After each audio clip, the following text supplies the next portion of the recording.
আমার স্বামী রাগী মানুষ, তার উপর তার মুখের ভাষা ভালো ছিল না। একটু এদিক থেকে সেদিক হলে গালিগালাজ করত। আমার গায়ে হাতও তুলেছিল একাধিকবার। স্বামীর যন্ত্রণার পাশাপাশি আমাকে আরেকটি যন্ত্রণা ভোগ করতে হয়েছিল, তা হলো আমার শাশুড়ি। আমার শ্বশুর নেই, তিনি আমার বিয়ের অনেক বছর আগেই গত হয়েছেন। আমার শাশুড়ির সবচেয়ে খারাপ দিকটা ছিল তিনি সব সময় চাইতেন তার ছেলে আমাকে পিটাক। আমার স্বামী যখন আমাকে গালিগালাজ করত কিংবা মারত, তিনি তখন অত্যন্ত আনন্দ পেতেন। এই আনন্দ পাওয়ার জন্য তিনি নানাভাবে ছেলের কান ভারী করতেন।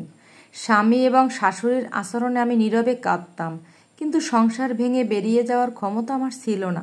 কারণ একে তো আমার কোনো আয় নেই, দ্বিতীয়ত তালাক দেওয়া আমার পরিবারের সম্মান নষ্ট হবে। নিরুপায় হয়ে আমি শুধু আল্লাহর কাছে কাঁদতাম। অবশেষে আল্লাহ আমার কান্নার উত্তর দিলেন। কি হয়েছিল আপনাদের বলি। স্বামী একদিন দুপুরে ডাইনিং টেবিলে ভাত খেয়ে বিছানায় গিয়ে শুয়ে পড়ল। সাধারণত স্বামীর খাওয়ার পর এঁটো থালা বাসন রান্নাঘরে নিয়ে ধুয়ে ফেলতাম। এঁটো থালা বাসন ডাইনিং রুমে পড়ে থাকা স্বামী পছন্দ করতেন না। সেদিনও স্বামী খাওয়ার পর আমি যখন এঁটো থালা বাসনগুলো নিতে যাব, তখন আমার 1.5 বছরের ছেলেটা ঘুম থেকে উঠে কাঁদতে শুরু করলো।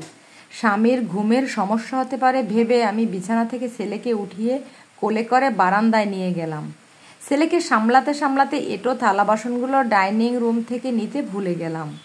আধা ঘন্টা পর স্বামী হঠাৎ ঘুম থেকে উঠে ডাইনিং টেবিলে এঁটো থালা বাসন দেখে ক্ষেপে গেল। শাশুড়ি তখন ছেলের কাছে গিয়ে আমি কাজ চোর, সংসারে মন নাই এসব বলে ছেলেকে আরও খেপিয়ে দিলেন। আমি সে সময় ছেলেকে কোলে নিয়ে রান্নাঘরে কাজ করছিলাম। শাশুড়ি আচমকা রান্নাঘরে এসে কুৎসিত ভঙ্গিতে আমাকে বললেন, আজকে তোর খবর আছে।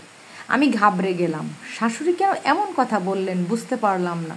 তিনি আমার ঘাবড়ানো চেহারার দিকে তাকিয়ে বললেন, এঁটো থালা বাসন না ধুয়ে ডাইনিং টেবিলে ফেলে এসেছিস। আমার ছেলে ঘুম থেকে উঠে সেটা দেখেছে। আজকে তোর খবর আছে। আমি ছেলেকে কোলে নিয়ে ভয়ে তৎক্ষণাৎ দৌড়ে ঘর থেকে বেরিয়ে গেলাম এবং উঠানে দাঁড়িয়ে থাকলাম। এই যে ভয়ে আমি ঘরে ঢুকতে পারছিলাম না, এটা শাশুড়ি তাকিয়ে তাকিয়ে উপভোগ করতে লাগলেন। খানিক পর তিনি ছেলের রুমে আবার ঢুকলেন ছেলেকে আর উস্কে দেওয়ার জন্য।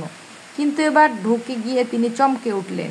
তিনি দেখলেন তার ছেলে এঁটে থালা বাসনগুলো রান্নাঘরে ধুচ্ছে। এই দৃশ্যের জন্য তিনি প্রস্তুত ছিলেন না। মায়ের হতভম্ব চেহারার দিকে তাকিয়ে ছেলে বলল, বাচ্চাটাকে নিয়ে বউটা বেশ পেরেশানিতে আছে। বেচারি একা কত দিক সামলাবে।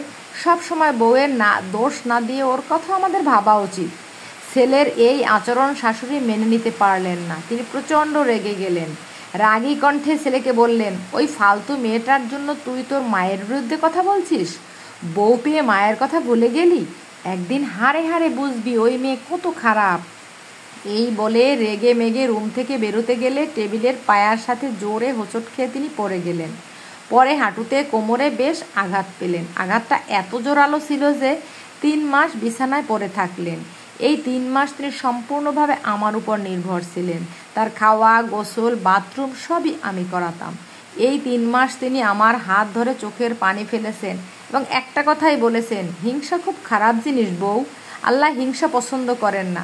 আমি তোমাকে সব সময় হিংসা করতাম, তোমার খারাপ চাইতাম, তোমার ভালো সহ্য করতে পারতাম না। ছেলের হাতে কানে তোমার নামে বদনাম করতাম। আল্লাহর জন্য আমার উপর গোস্বা হয়েছেন, আমাকে তাই শাস্তি দিয়েছেন। তুমি আমাকে মাফ করো বউ। মাস 3 পর শাশুড়ি যখন অনেকখানি সুস্থ হয়েছেন, তখন একদিন কাজের খুদ ধরে স্বামী আমার উপর ক্ষেপে গিয়ে গালিগালাজ করতে লাগলো। হয়তো গায়েও হাত তুলতো। কিন্তু শাশুড়ি তখন আমাদের রুমে ঢুকে ছেলেকে আমার এঁটো থালা বাসন না দেওয়ার ঘটনাটি বললেন, তুই না সেদিন বলছিলি বাচ্চাটাকে নিয়ে বউটা বেশ পেরেশানিতে আছে। বেচারি একা কত দিক সামলাবে। সব সময় বউয়ের দোষ না দিয়ে ওর কথা আমাদের ভাবা উচিত। তোর তো এখন আরও ভাবা উচিত। এখন শুধু বাচ্চা না, আমাকেও সামলাচ্ছে। মেয়েটা যদি জান লাগিয়ে সেবা না করতো, তাহলে 1 বছরও বিছানা থেকে উঠতে পারতাম কিনা সন্দেহ, মরেও যেতে পারতাম। আমি যে এখনও বেঁচে আছি এর জন্য এই মেয়েটার কাছে ঋণী। আমি তাই যতদিন বেঁচে থাকবো ততদিন বউয়ের গায়ে হাত তোলা তো দূরের কথা, ওর সাথে কাউকে চোখ রাঙিয়ে পর্যন্ত কথা বলতে দেব না। মায়ের কাছ থেকে এমন কথা স্বামী আশা করেনি। সে প্রবল রেগে গিয়ে বলল, সব বউদেরই কাজ থাকে, বাচ্চা পালে, শ্বশুর শাশুড়ি স্বামীর সেবা করে, এসব নতুন কিছু না। বউকে এত আশকারা দেওয়ার কোনোই কিছু দরকার নাই। আমার ঘরে এসব আশকারা সহ্য করা হবে না। সাফ কথা। এই বলে প্রচণ্ড রাগ নিয়ে রুম থেকে বেরোতে গেলে টেবিলের পায়ার সাথে জোরে হোঁচট খেয়ে পড়ে গেল, ঠিক আমার শাশুড়ির মতো। পরে হাঁটুতে আর কোমরে বেশ আঘাত পেল। আঘাতটা এত জোরালো ছিল যে সে উঠে দাঁড়াতে পারছিল না। আমি দৌড়ে গিয়ে স্বামীকে তুলতে গেলে শাশুড়ি আমাকে ধমকে বলল, বেয়াদবটাকে তোলার দরকার নাই, বেয়াদবটা ওখানেই পড়ে থাকুক, শাস্তির দরকার আছে ওর। স্বামী কিছু বলতে পারল না, শুধু ব্যথায় কোকাতে লাগলো। আমি কিছুক্ষণ দাঁড়িয়ে থেকে স্বামীকে আবার তুলতে গেলাম। সে আমার কাঁধে ভর দিয়ে উঠে দাঁড়ালো। তারপর নত মাথায় হাত জোর করে একবার মায়ের দিকে ফিরল, আরেকবার আমার দিকে ফিরল। এরপর আমাকে ধরে খুঁড়িয়ে খুঁড়িয়ে বিছানায় এসে শুয়ে পড়ল।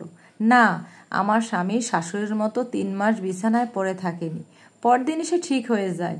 তবে সেদিন সে খুবই ভয় পেয়েছিল, ভেবেছিল মায়ের মতো সেও দীর্ঘদিন বিছানায় পড়ে থাকবে। আর এই ভয়ে থেকেই হয়তো সে মায়ের কাছে এবং আমার কাছে মাপ চেয়েছিল।